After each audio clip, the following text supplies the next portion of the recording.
On your personal website, on your profile, you note that advanced technology should benefit those who need it most, the farmers on the front lines of climate extremes.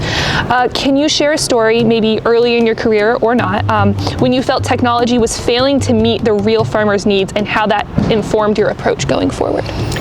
Yeah, I have very vivid. I have a photograph in my office, which is from my very first field trip, and it was these two girls walking in a sorghum field that was basically destroyed by a drought. And this photo sort of brings me to this moment where, from my desk in my office, I knew that there was crop failure. I hadn't seen it, I hadn't actually seen it in that context, but it's like that knowledge and that information about what was going on that we could measure from thousands of miles away, not resulting in any difference in terms of, I don't know, delivering. It could be food aid, but it could also be about solving problems that have been solved. So if you think about agriculture globally, there are lots of places where crops are being grown where they require a lot of inputs, otherwise it wouldn't be worth doing. But that type of technology is not accessible. So there's a whole sorts of complex things that make it hard. It's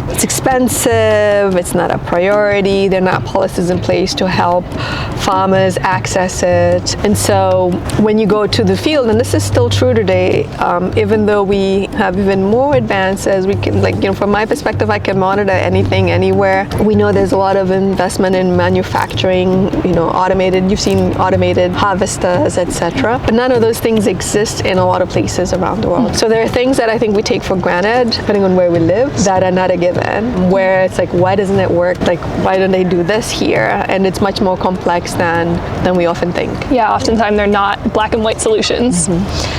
So we were talking about your PhD research in northeastern Uganda and how that helped design a disaster risk financing program, and that reached tens of thousands of households.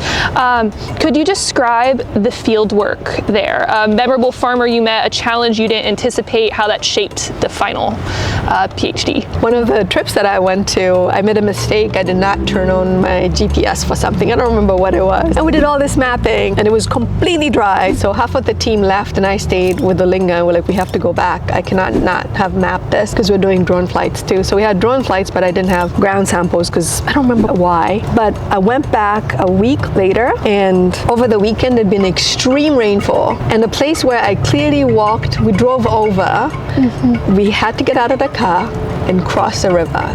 The road was basically a river. And so the fields that we'd seen the week before were flooded and washed, parts of them were washed away. And it was like going to a whole different place. Before it was completely dry, and now it's completely wet. And then after that, it's like no rain for 2 weeks. So it's not useful, the amount is not useful because it's concentrated and it just washes away things.